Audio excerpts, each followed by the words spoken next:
Archevêques de Douala et de Yaoundé sont véritablement à propos, c'est-à-dire que ça correspond au rôle du grand berger qu'ils sont. C'est un message fort.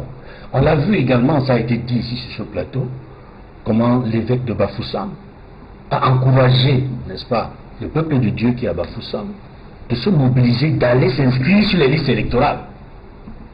Parce que c'est une élection importante pour le Cameroun, l'élection présidentielle prochaine, ainsi que les autres élections municipales et législatives qui ont été repoussées pour l'année 2026. Je voudrais d'abord dire ceci, répondant un peu à M. Meka, qui visiblement voudrait s'attaquer à la personnalité de Monseigneur Samuel Cléda. Non, pas du tout. Parce que vous avez dit qu'il y a ces photos partout. Je voudrais rappeler que d'après le droit canonique, il y a une disposition qui prévoit que lorsque l'évêque ou l'archevêque atteint l'âge de 75 ans, il présente sa démission. Monseigneur Samuel Cléda n'a pas encore 75 ans. Il va présenter sa démission. Son prédécesseur l'a fait. Je ne vois pas pourquoi il ne le ferait pas. Ok. Parce que c'est une tradition, ce sont des usages. Ils disent le droit canon. Il n'est pas au courant que Monseigneur Toumé n'est pas décédé archevêque de Douala. Non, je suis au courant.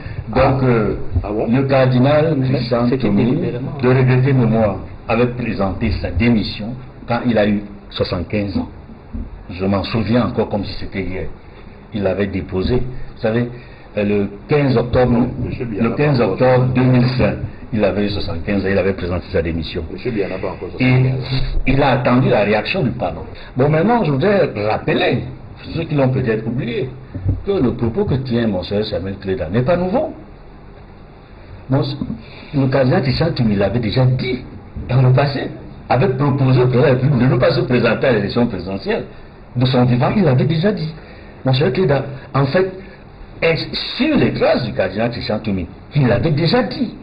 Compte tenu de son âge, de la situation dans laquelle se trouve le Cameroun et de plusieurs critères par rapport aux différentes élections qui étaient organisées dans le passé.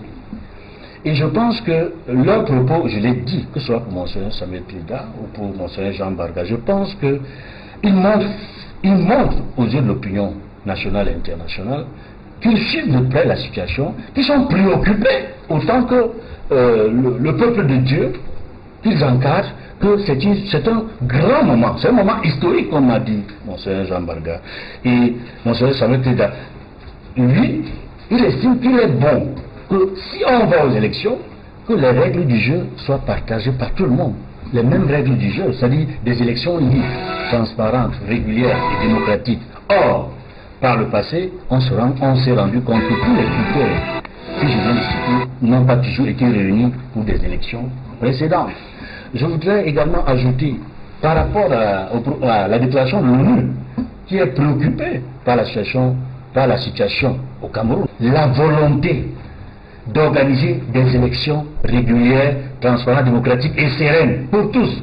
Parce que le climat sociopolitique est tendu.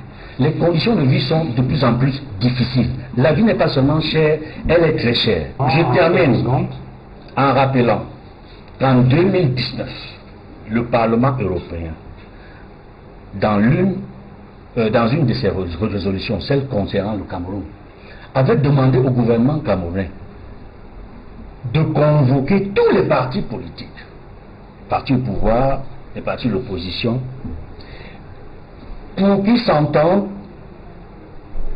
et obtiennent une réforme consensuelle du système électoral avant toute élection. Jusqu'aujourd'hui, cette résolution n'a jamais été appliquée.